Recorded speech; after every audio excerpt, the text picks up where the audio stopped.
Hello everybody and welcome to our webinar. Today we're focusing on building emotional resilience. I'm Sharon Jones, Senior Facilitator and Consultant, Thomas North America, and that is my lovely windswept picture you can see on the front there of the webinar. And with me is Dragon, our Technical Services chap. On today's webinar, we're going to take you through these core areas: the context for emotional resilience in leadership, the heart and head connection, uncovering emotional triggers, making sense of the TQ bar chart, the interplay of facets and factors, and applying the TQ factors and facets to build leadership capability in selling the vision, managing emotionally charged situations or people, and driving accountability and getting results whilst expressing feelings. Downloads for today. Everybody who signed up was invited to take the TQ assessment as a basis for the webinar. If you received the invitation and you have your results with you, then please do have them to hand. You will need them because you're going to use them, along with the worksheet that we sent to you ahead of the webinar. If you didn't take the assessment or you haven't had the time to review your results yet, you can download the sample TQ, which is available in your dialog box where it says handouts. Downloads include the summary facets for the TQ along with the worksheet. If you haven't received them by email, again, you can download them in the communications window. This is going to be a whistle-stop tour of the TQ and we'll be grazing the surface of many concepts. As emotional intelligence is critical for leadership and people who work in teams, I'm going to recommend that you all have a full debrief of your results with your Thomas consultant after the webinar, and I can guarantee you it will blow the doors off what you think about yourself. Over the next hour, look out for these icons. We're going to have polls, there'll be learning applications and self-reflection activity, which is the worksheet, all based on your own TQ. Now we do have the lines on mute. If you have a question, because there are actually quite a number of you on the webinar today, which is fantastic, please put it in the chat window. Dragon will get my attention and I'll answer it if I can. If anything comes up that I can't answer in the session, then we will get back to you after that. And yeah, that's about it. So let's have a look at the context for emotional resilience in leadership and why it is important, section 1. So let's look at a definition, first of all, of resilience, so that we all know what it means. If you think of a crocus, which is kind of appropriate right now, since we've just got spring in Ontario for any Ontarians on the call, the crocus defies the odds and blossoms despite the weather. Resilience, therefore, can be described as the skill and capacity to be robust under conditions of enormous stress or change, to recover quickly from difficulties, toughness, and the ability to string back into shape or spring even. Elasticity. The crocus may bend under the weight of the snow, but it does not break as something more rigid might do. So why is it important to leadership? Those of you who were on the last webinar will know this, and the signs are there for everybody else. The pace of work is continuing to accelerate, which places bigger demands on all of us. Globalization, technology, downsizing, having to do more with less, increased competition, and AI becoming increasingly top of mind, all will have a direct effect on leadership. The demand on leaders has never been higher than it is now, and that demand is only going to increase in the future. That means leaders need to have resilience to model the behaviours that will take their businesses into the future. Okay, time now to hear from you guys. We're going to start with a poll. I want you to rate your emotional resilience. You can fill this out on your worksheet. I'm going to show this up for a couple of seconds or so, and then we'll show you the poll so you can vote. So on a scale of 1 to 10, you can see you've got 5 options here. Where would you place yourself for resiliency? Between 1 and 2 with very low, 3 to 4 low, 5 to 6 average, 7 to 8 high, 9 to 10 very high. If anybody is experiencing having any audio challenges, it looks like there's somebody doing that. I think you may be the only person who's experiencing challenges with audio. So yeah, for those of you who want asking me how to rate, I'm going to show you the poll right now. So you're going to vote in this poll here. This is individual. And when everybody has voted and you press the submit button, I'll give a chance for everybody to have a go.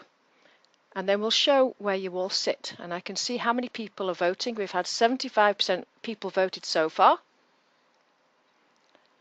So I'll give you another 10 seconds or so.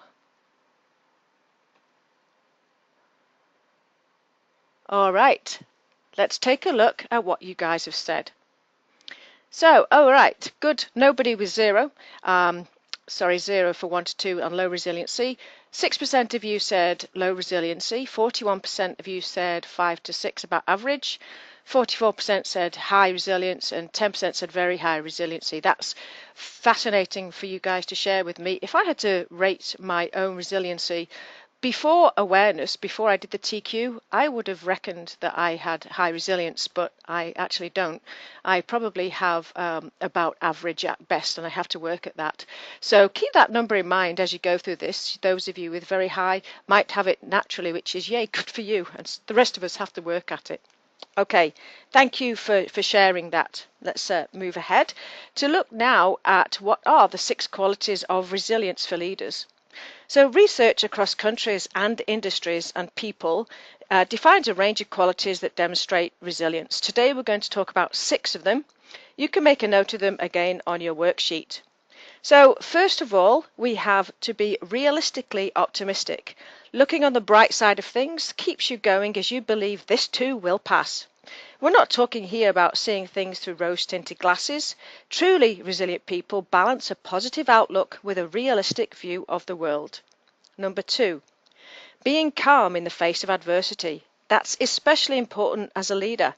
If your people don't see you as calm, then how can they be? Number 3, having a strong support network. Those people who have strong relationships both in and out of the working environment are better equipped to deal with the stresses. Number 4, the ability to influence those around you. As a leader, this is crucial as well, especially if you want to have a positive influence over your people. Number 5, flexibility in how you think. Just like the crocus, you need to be able to bend and change in how you think about and approach the challenges that come your way. Rigid thinking does not equate to resilience. And number 6, last but not least, having a sense of humour clearly is an advantage. When we can find the humour in any situation, it makes us more able to deal with it. The multitude of stories of people who have experienced unimaginable atrocities can definitely attest to this one. Let's now take a look at the TQ, which is the assessment. This assessment looks at your potential or your capacity for showing emotional intelligence. We call this being smart with feelings. It helps you answer these questions, which are all key elements of emotional intelligence. Do you feel good about yourself? How do you manage stress? How adaptable or anchored are you naturally? Are you perceptive of others' emotions? How do you use emotion to build and sustain relationships? And how do you control your mood and impulses? The foundational model for the TQ assessment is based on personality traits. The overview and description of the facets you should have received pre this webinar, you can also download it. You can see that this model is quite complex, so we're going to give you an introductory foundation during the webinar. Starting at the bottom of the model from left to right, there are 4 factors that you can see in the coloured boxes: well-being, self-control, emotionality and sociability. And under each are the smaller facets that make up the factor scores. The 4 factors roll up into intrapersonal, about yourself, and interpersonal, about others. Above the grey band are 2 global traits listed in blue on the top right: self-motivation and adaptability. These are not emotions, but they do have a huge effect on your emotional intelligence. Together, the 4 factors, all the factors, and the global traits form a composite, which is your global emotional intelligence score. The TQ global score is the best indicator of your emotional intelligence capacity. Take a look now on the reverse side of your sheet, the document. When you took the assessment, your results are compared to a North American working population known as the norm group. There are just under 2,000 people in the norm group. This is a normative distribution curve, and to frame that up for you, think if the sample was 100, then the 31st to 69th percentile people, or the majority of the sample, would fall into the average range, the bulk of people. Less of that sample would score in the below range, 29th or less, and less of the sample would score in the above average range, 70th and above. The scoring is done in percentiles, not percentages. Percentiles are where you sit compared to the norm group. There are positive and negative implications for every level of scores, and the real question is, how do my own levels of emotional intelligence affect me and my ability to be resilient in the workplace? The score bands then for the TQ are above average, 70th to 99th, average 31st to 69th, below average 1st to 30th. So if you scored in the 69th percentile, it means you are ahead of 68% of the population and behind 31% of the norm group. That's a quick overview. Let's now look at the head and the heart connection. When we are feeling under pressure, or we are in a situation where we may feel we can't get our needs met, or we may feel that we are being threatened by something, it's our emotional mind that takes control and dictates our decision making. This is also where the resilience plays in. Let's look into the cause of our behaviour and consider the context for emotional intelligence and resilience. We are all born with a personality. We come into the world, and what is around us influences us and shapes our belief system. Our belief system defines our values, how we live our life, and what we hold to be true. Our attitudes to things that happen come from our beliefs, and what we see is the observable behaviour. All of this makes up our emotional intelligence, and when things are going smoothly and we don't feel challenged or threatened, we can all demonstrate high emotional intelligence. It's when something triggers that goes against our values that we can see negative, explosive type behaviours. This is how we then describe emotional intelligence and what it means in practical terms. It's the ability to recognise, understand and manage our own emotions, to recognise, understand and influence the emotions of others. And practically it means being aware that emotions can drive our behaviour and affect people both positively and negatively, and learning how to manage those emotions, both our own and others, especially when we are under pressure. So when we look at resilience testers, we all are going to have some hot buttons and triggers. So it's time to think of those things that happen in the workplace, in the working environment, that can trigger you into feeling negative and dissolving your resilience. This is on your worksheet. Take a couple of minutes to think of at least 2 hot buttons or emotional triggers that can interrupt you and derail you during the course of a day and affect your resilience. Remember, there is no judgment here, just recognition, because you can't get past these things unless you are able to recognize them without judgment. Here are some sentence starters that can help you consider what activates your hot buttons. I'll give you a couple of minutes to look at that.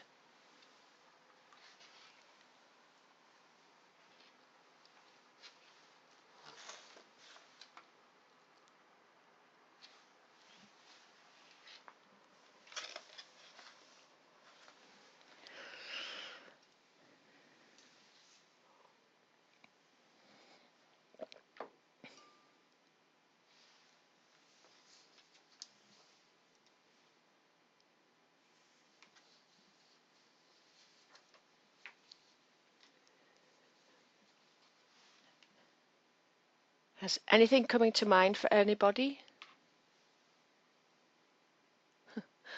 Thank you for sharing. A couple of people are already sharing stuff. I'm not going to read out your names, but I will read out the things. It makes me angry when they haven't finished something when already they are asking me for something else. Yes, that would get me too.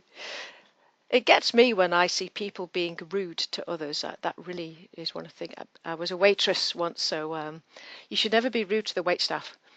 People who raising their voice, experiencing judgment or criticism, lazy people. Makes me crazy when people leave a mess and expect others to clean up. Yes. I don't like it when people are late. Yes, me too. That is a bugbear for me. When people talk down to me. Yes, when someone takes credit for my work. Not enough personal space in the office. Making excuses. Walking up and down the corridor, speaking loudly on the phone. Yeah, it's incredible. The good thing is, once you've started to highlight what your triggers are, then you can start to think about your reaction to them. Does anybody want a little bit more time? If you do, just put empty in the chat box. Or someone's just put one that's dear to my heart. A couple of people, noisy chewers. I don't like it when I have to listen to people smacking gum in yes, me too. Huge there. Okay, guys. Excellent. Fantastic responses. Thank you. And it's really good just to be able to accept these are the things that tick us off. So let's move ahead now to think. To think about what the implication is. So now you know what triggers you, what's your natural reaction. Again, think about your answers here without judging. You're here to learn, not to be judged. And I'm going to share with you that my answer out of these A, B, C, D is definitely A. My previous way of dealing with things was to become aggressive, attack and defend myself first. I was actually bullied in school, and that really helped shape who I became, which was this person. And this was all who I was before I had my own awareness with the TQ assessment in 2013. So I shall shut up as you read, and then I will show you the poll.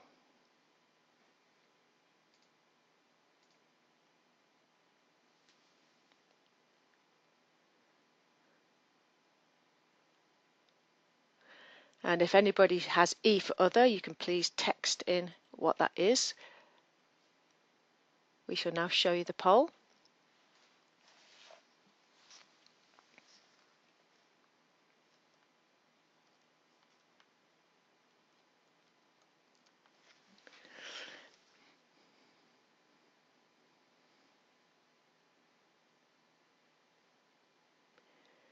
So about 60% of you have voted so far.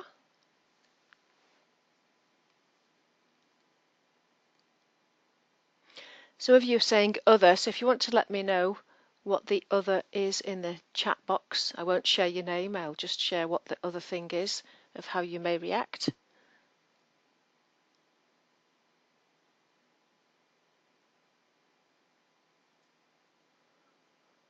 Okay, 10 more seconds for everybody to vote.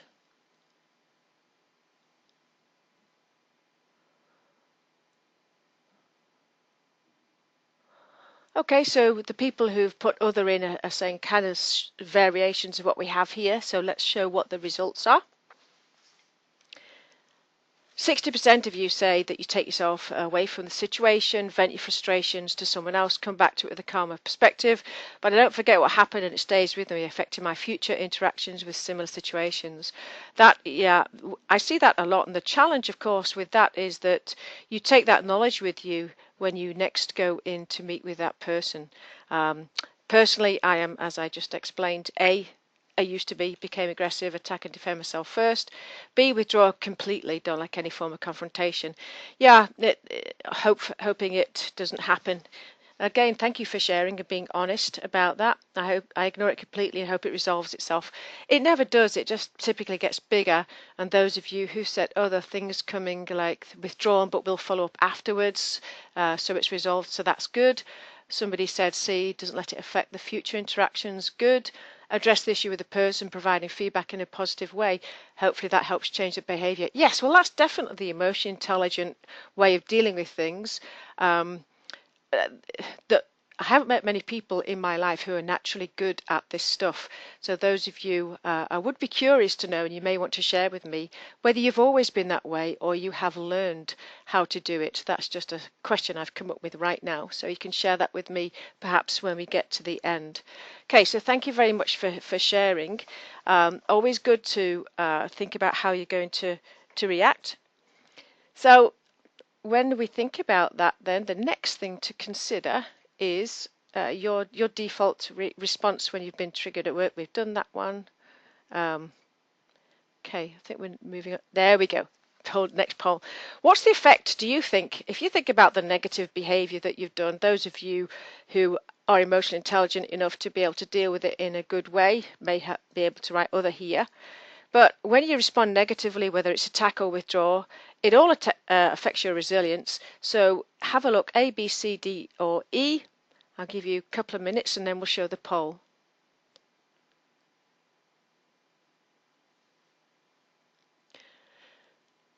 I will say that somebody had asked earlier about whether high scores are better than low scores. It's all about context.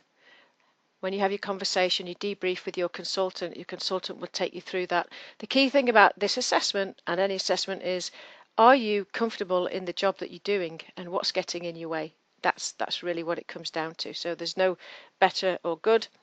It's what's relevant to you. Okay, guys, I'm going to show you the poll.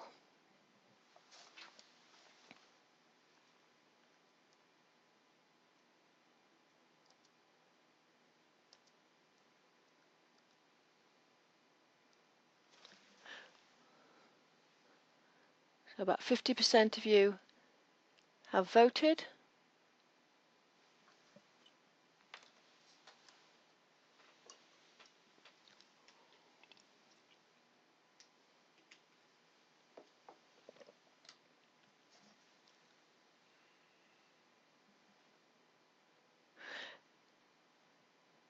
Somebody has said that hard to choose just one. I think all of them are par. Yeah, they may well do. And again, this is what sticks with you, what resonates for you.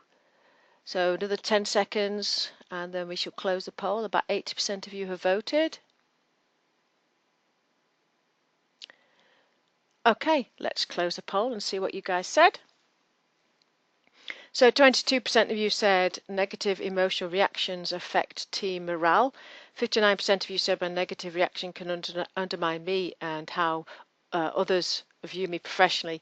Yeah, it's crazy for us to consider how many people don't actually realize the effect of either a withdrawal or an attack can undermine how we are perceived by others. C, 16% of you said people get sidetracked from their job. Focus strays, it affects productivity, engagement. I'm so glad. One person said how I act does not affect anyone else in the workplace. Yeah, that isn't true. We all have an effect on everybody else, regardless of what level that we are at. Obviously, it's a bigger effect if you're a leader, but even if you're not a leader, your emotions, if they spill over, do affect everybody else because we're human, we're social animals, we like to connect and we don't like to feel that we are responsible. Those of you who said other, somebody has asked, I know your DISC profile doesn't change over time, but can your emotional intelligence? Well, the interesting thing is it's actually the way around. DISC is behavioral response to environment. So if you are in an environment where you're feeling behaviorally comfortable, then your DISC profile won't change necessarily.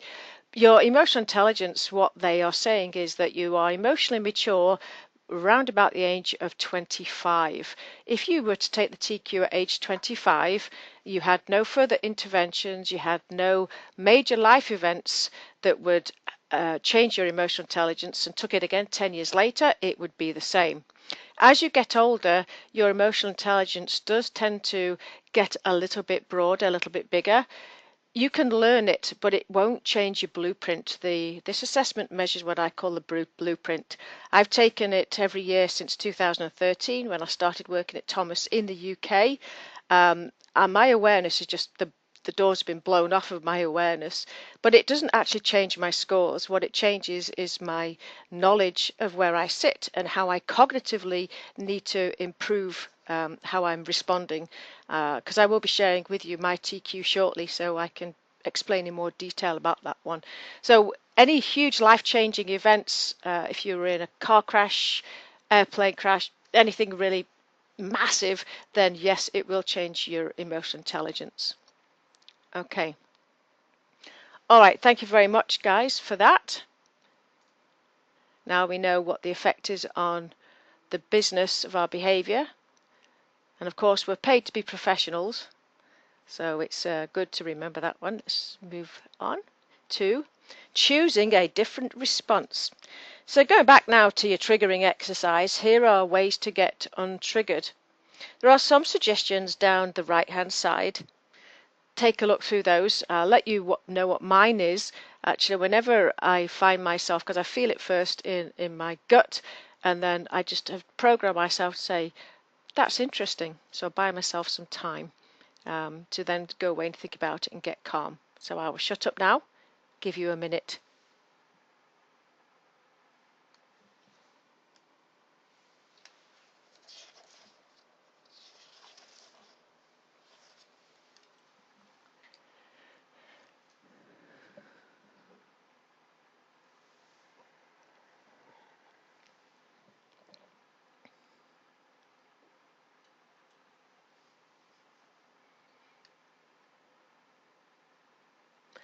Anybody seen anything that, yes, somebody's added in here, making sure to eat well, sleep well and exercise. Absolutely.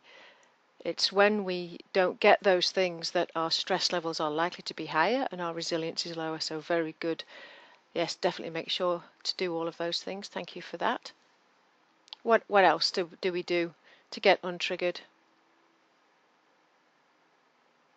I actually do a little bit of cup of tea. Somebody has a cup of tea.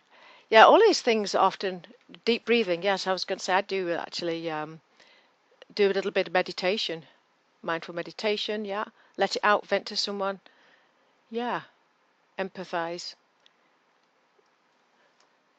Yeah, accept the things I can't change, courage to change the things I can, and wisdom to know the difference. Great quote there. Talk it out with a trusted person. Think of long-term strategies like developing good boundaries and teaching people how to treat us. Definitely. Reflect in the car on your ride home. Yeah. Fresh air. Definitely. I get on my horse. That always works. I cover my mouth with my hand so something I regret doesn't come out. Yes, I've met you. I know that one. Take a walk. That's music. Yes. Always good. So the thing is, we have to, the way I say it is understand how we get triggered, what causes the trigger, without judgment, how can we get untriggered to be able to get ourselves back to a resilient state. Take a pause to meditate. Awesome. Thank you, guys. Let's move ahead now. As I say, this is a whistle-stop tour. Your Thomas consultant will give you more information about the TQ. It's well, I love all the assessments. This one, though, you always, I call the assessments the gifts that keep on giving. This one always comes back to me and say, oh, there's my XX in place here. So making sense of it, you can use the summary TQ facets and factors handouts, which have the descriptors of each of them on the back to review. So we talked earlier about the 6 qualities of resilience and effective leaders. Number 6 was sense of humour, and we don't have an assessment that measures that, so just simply ask your colleagues if they think you have a good sense of humour. I'm British, so of course I've got the best sense of humour in the whole wide world. So you can make a note of the 5 facets on the back page of your worksheet, because then you can look at your own facets and where you fit. The first one, related to being realistically optimistic, surprisingly, is from the well-being facet of optimism. Being calm in the face of adversity, from the self-control facet, stress management. Having a strong support network is from the emotionality facet, relationships. The ability to influence those around you is from the sociability facet, emotion management. And lastly, flexibility in how you think is from the independent facet, adaptability. So now, if you don't have it to hand, grab it, get your TQ report and turn to page 6. Your global score is a composite of all of your responses and shows your belief in your emotional intelligence capacity in general. Your consultant again will talk more with you about this. We're going to delve into some questions for you to consider across each of the 5 facets we just mentioned. We won't spend too much time on this during the webinar. It's something that you can do after and continue to consider. There are some questions to help you consider each one. The questions include things like, where is my optimism? Am I glass half full or half empty? So this here, the example one, it's me. This is my TQ. So you'll see that my optimism is surprisingly high for a British person. We are usually naturally negative, but surprisingly I've got about average optimism. So there are times when I can see both sides, but typically I think that things are going to work out okay.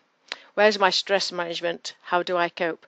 You can see that my stress management, and this is the one that when I saw this in 2013, my jaw dropped to the floor and I started to make a lot of connections to how I had behaved in the past, because with a stress management level that low, it's easy to see how I was feeling at the time. And I did sometimes crumble under heavy stress. My resilience would also dissipate. I have very high assertiveness. I'm also high dominance. I have very large emotion expression. So I was kind of like a loaded gun waiting to go off at any moment. And I frequently did, I think, before 2013. So strategic smarts might have got me where I was in leadership, but my emotional intelligence let me down.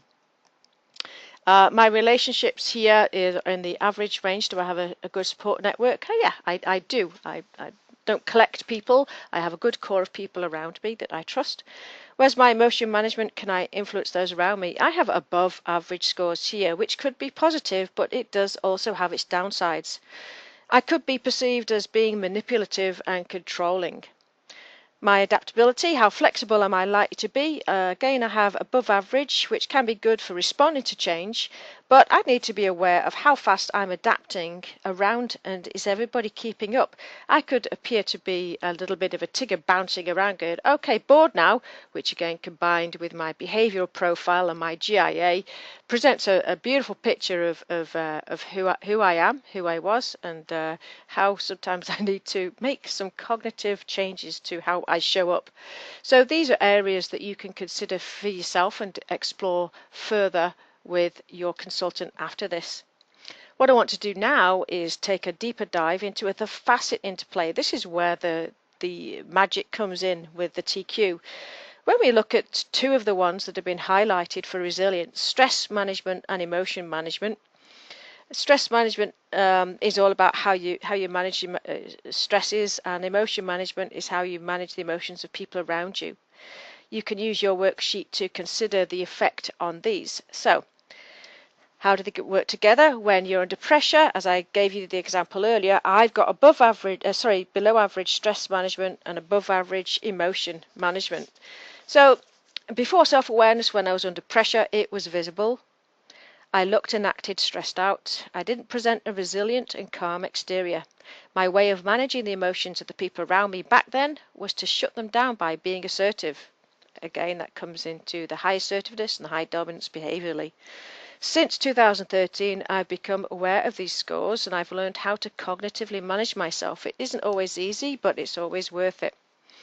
My scores did not change when I retook the assessment in 2017, well, in fact, every year since, but I'm now more aware of the effect of my emotional outbursts on others. And in fact, since 2013, in the workplace, there's only been one occasion that this behaviour has come out. Yay for me! And that was actually in the UK, in London. It was an interesting story. If any of you ever on my TQ training, then I'll tell you the story. So I'll do a quick check-in now before we move on. Just want to see if there's any questions that have come up. Is there a chat box that all participants can see? There isn't. When you send a question or you put a chat in, it sends it only to me, and only I can see it. So I'm going to read this out now. If you take this assessment during a time when you know you're emotionally unstable or something is going on in your life, for whatever reasons, this would not necessarily give a reliable or valid score.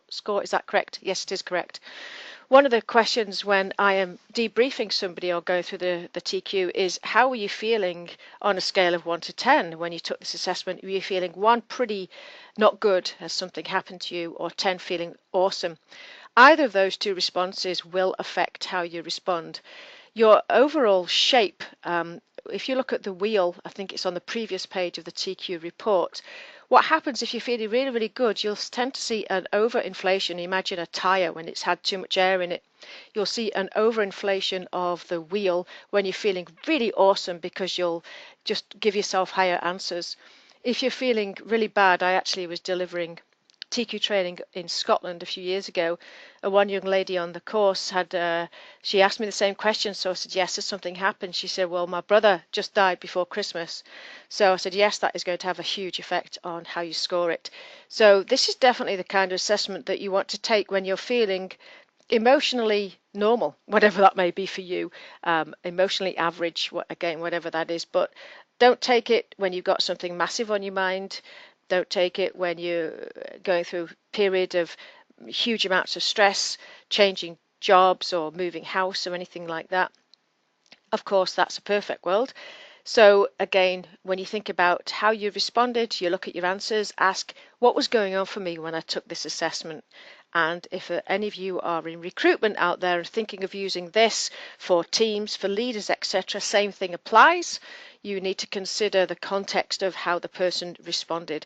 But again, as I said earlier, your emotional blueprint should not change given all things being equal and you are emotionally average when you took it. yes, so that person had said, took the assessment the day that wanted to crawl into a hole, so take it again. Yeah, absolutely. What I wouldn't do is take it immediately. Assessment wise, what we say psychologically is don't take any assessment within a 3-month window because the brain has a way of remembering patterns. So give yourself some time to come out of this hole, whether it was temporary or whatever, but do it again in about 3 months' time. Somebody else has said, hasn't yet received the assessment. Will you still be able to take the assessment after that? Yes, you'll be able to take it. If you have signed up to be a part of this webinar, you will receive the invitation to take it. You will get your results and we will contact with you afterwards. Oh, somebody did one within a couple of hours of colonoscopy. Not a good idea. Oh, yes, I've had one of those too. They're very interesting. Okay, somebody else took the assessment but didn't receive the report. It will be coming to you. It may have been just a time issue if you took it last minute. It will be coming. Results probably vary from culture to culture. Well, we do have different norm groups depending on where you are. There's a different norm group in the UK, for example, than there is in North America. So you should take it and compare the results to whichever country you are working in. I have to say that I'm much happier in the UK with my results than I am in North America because, let's face it, UK people are not that happy. North America is a lot happier by and large. Okay, awesome. Thank you, guys. Let's move on. Now going to look at applying the TQ factors and facets to building the leadership capability in these 3 areas: selling the vision, managing emotionally charged situations or people, and driving accountability and getting results while expressing feelings. Okay, so setting the vision. To set the vision, you need to be optimistic. Optimistic that things will work out, but you don't want to be wearing rose-colored glasses or live in the land of sunshine, rainbows, and lollipops. So I'm going to ask you now to look at your optimism. Identify the score. The next slide is going to show you some strategies. And this is the only slide I'm going to do this with. We're going to look at the couple of ones besides this by way of poll. But what we're going to share with you next is pretty much part of the debrief that you could be having with your consultant. If you have identified that you have either very low scores or very high scores or average scores, there's always ways where particular facets of factors may cause you issue in your workplace. For me, it was about my impulse control, stress management, etc. So optimism may not be a challenging facet for you, but this is the process as we go through, and you do this on the training as well, to start to unpack how you can cognitively learn how to improve these things. So here we go. Here are some strategies for enhancing the well-being factor of optimism. And these are 9 strategies. They are typically for people with below average or average. If you've got above average in this factor, think about the fact that how your over optimism could be a detriment as well. So I'll shut up and give you a couple of minutes to do that.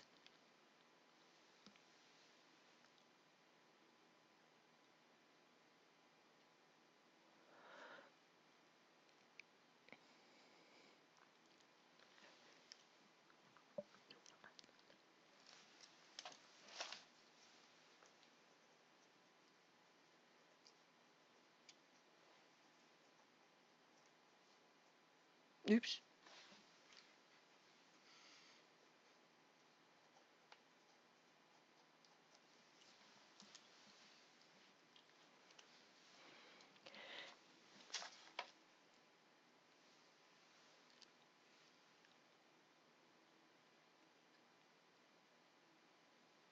Before, I've just had a couple of questions come in, and I just wanted to answer those before I ask you to give me some highlights into your optimism. The question was about gender differences. Do women score higher or lower in some facets? Slightly, not really that much of a difference. We do see women slightly higher in things like empathy, men slightly higher, I think, on assertiveness, but the differences are negligible and not enough to write home about.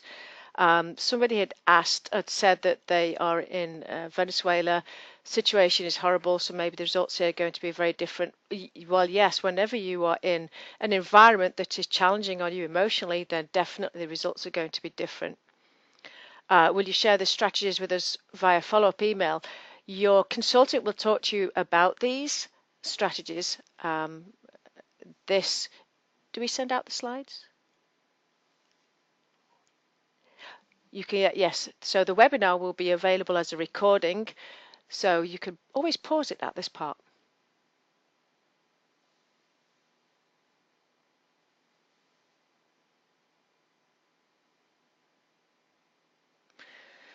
Okay, so has anybody got any strategies that they like on here for their optimism scores, or has anybody got something else of how they might cognitively manage their optimism?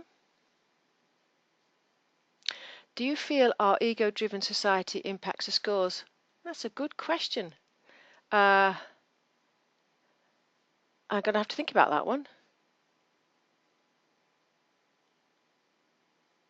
Somebody said trying to talk in a positive way help them improve the mood in the team about the company. Yes, somebody said numbers 1 and 3. Somebody said number 2.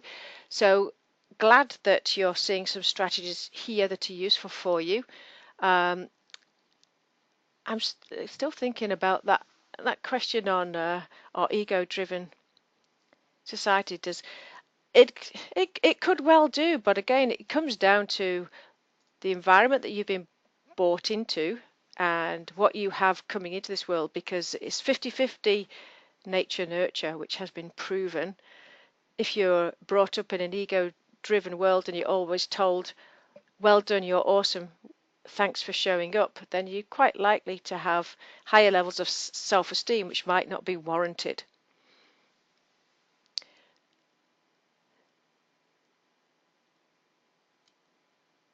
Somebody said stop the replay of situations in my head. Yeah, sometimes stopping that negative talk can be a challenge, and our best strategy to moving away from it. So thank you guys. Your consultants, I say, will definitely reach out to you after this, or so that you can talk to him or her about more depth and meaning and strategies for the TQ. All right, thank you for that optimism, which is very important. Somebody said, yes, I got 99th percentile optimism on your assessment. Are you going to discuss about the above average scores? Well, the question would come back to, does that ever cause a detriment to you? When we think about developing competencies, we think about people bolstering it up when they have more than most or above average like that compared to everybody else. It's about dialing it down, because somebody who's overly optimistic might be seemingly come across as unrealistic. So we spend more time focusing on how people can make things bigger rather than bringing them down. Yes, somebody said I have to monitor my optimism. High D's can think I'm a fruitcake, and high C's an oblivious nincompoop. I love the wordings. You're absolutely true. It's all about. I would also look to your emotion perception to see if you have got really high optimism, very low emotion perception, for example. You might not be picking up how people are feeling around you. So that would be what I would do. And again, talk to your consultant. Okay. Thank you. Let's move on now to think about the next thing, which is managing emotionally charged situations. So when we think about what we need, we're going to do this by poll now, and we're going to ask you to consider which two facets working together would you need to manage emotionally charged situations. There are your options: happiness and emotion perception, social awareness and impulse control, empathy and emotion management, assertiveness and emotion expression, and other. I'm going to keep quiet as you read through the descriptions for each of those on the reference card. I'm going to show the poll so that you can start polling when you know, and text in when you have the answer.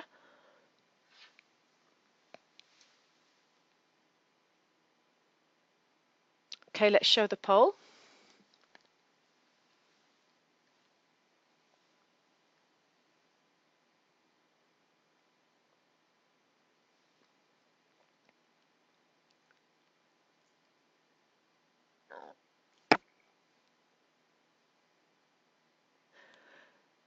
Yeah, somebody has asked if we share the slides afterwards. We don't share the slides. We share the webinar recording within 24 hours.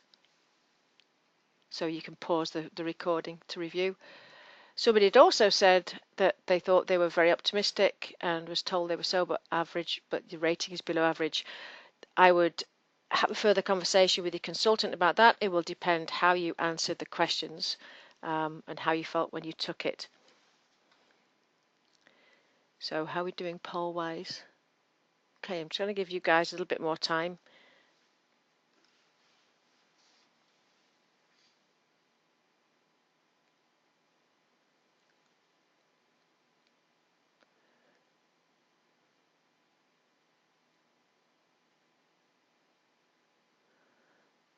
Okay, give me 10 more seconds.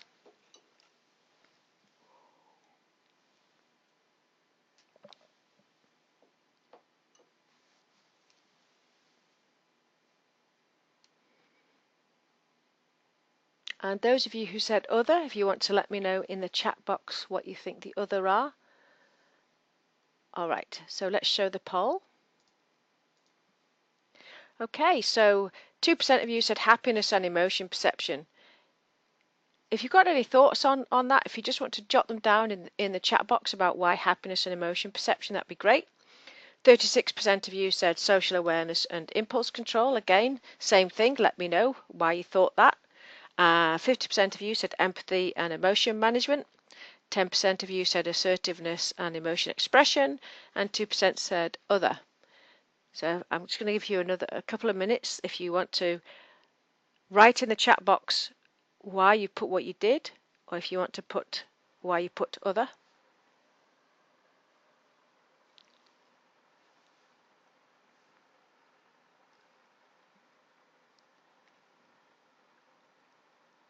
Somebody said that they'd selected other because it depends on what's happening in the situation. True enough. Impulse control because you need to manage your own emotions in emotionally charged situations as to not affect them. I tend to back down too soon due to my self-perceived inability to read people. Okay, thank you for sharing, guys. So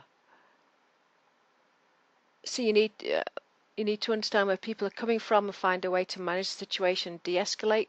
B, because it seems you need to take into consideration who you are speaking with and controlling your impulse accordingly. Empathy allows you to imagine what they're going through. Social context may explain part of the situation. Okay, the good thing here is that you are thinking about it now and starting to thread things together, because it's when you look at the TQ in totality and how the facets interplay.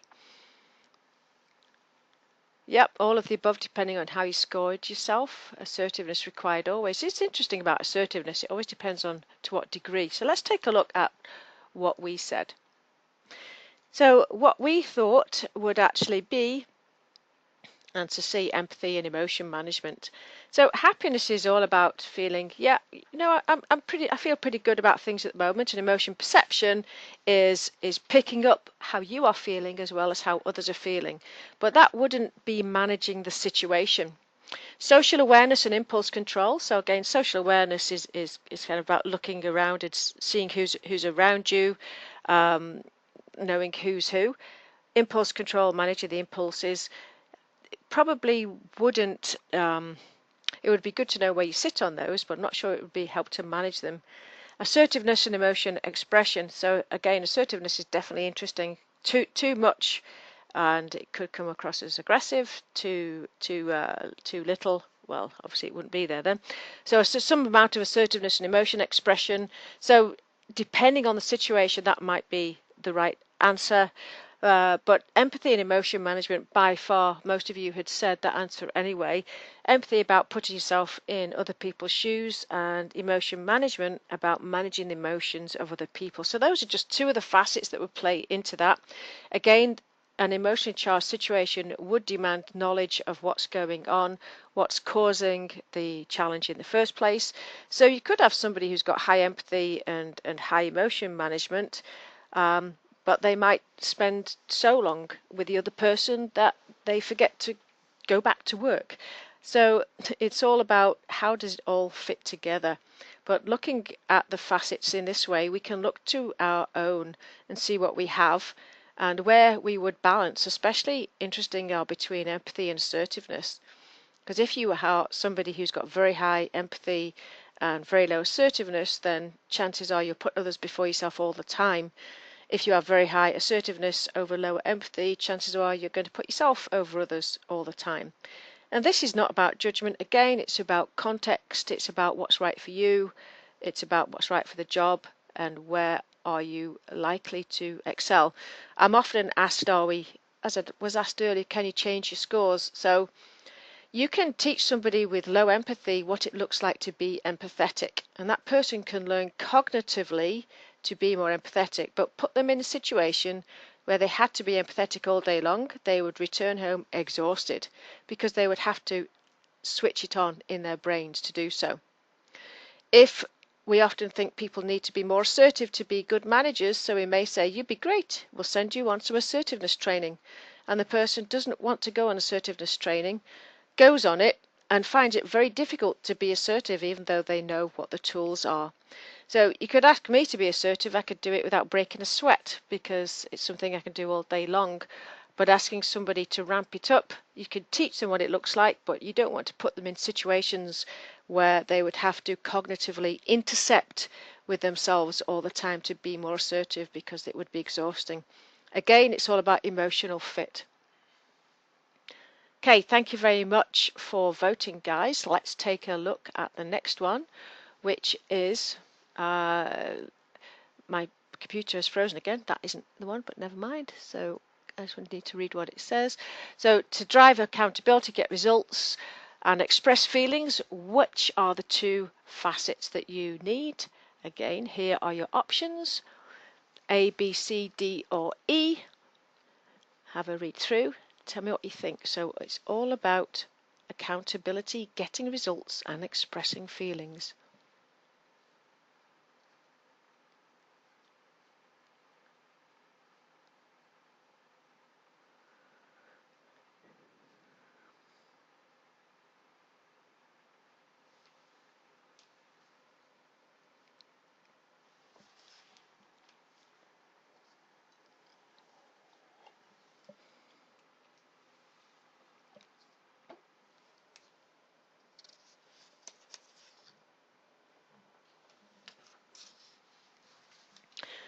Okay, guys, I'll show you the poll.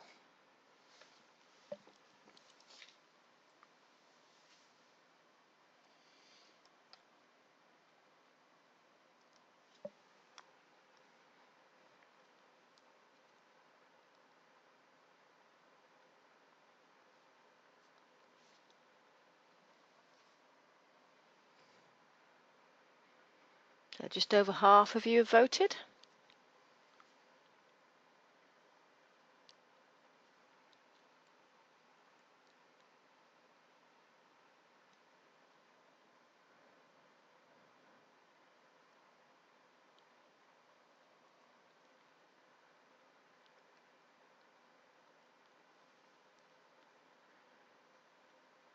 Another 10 seconds or so, about 75% of you have voted so far.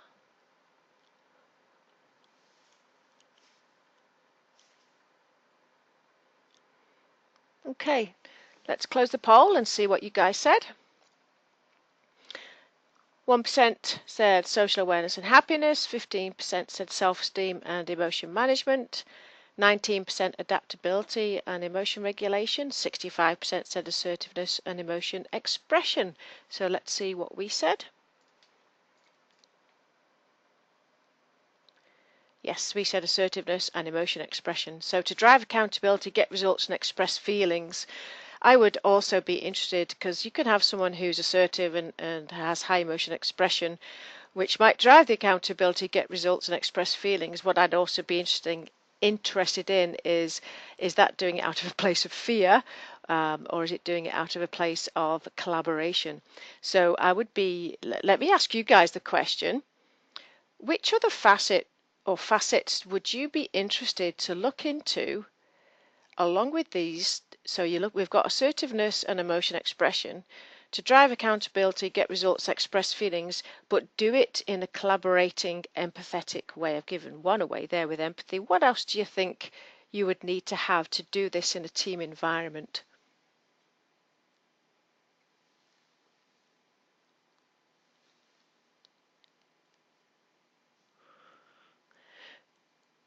Yeah, somebody said, just as a side thing, EQ is teachable, should be the focus of development programs instead of personality and IQ, which are relatively fixed. Yeah, so EI, emotional intelligence, is teachable, but it doesn't change your blueprint. But definitely you can learn about it. So we've got in answer to the question about what other facets would play into a good leader being able to drive accountability, getting results, expressing feelings, adaptability, social awareness, yes, relationships. I think relationships would be key here. Stress management, yes. Imagine somebody with very low stress management like me doing this. No thanks. Relationships, absolutely. Social awareness, yeah. Optimism. You want somebody who's thinking good about the future. Yeah. So as you can kind of tell, this is knitting it all together. It's a big bowl of wax, or whatever analogy you want to use, but we've been taking a quick look at all the different facets in different ways about how they come together. It's understanding of self, which is the key for all of this. So let's now wrap this up with resilience is key for leaders to withstand the ongoing pressures and the challenges of their environment.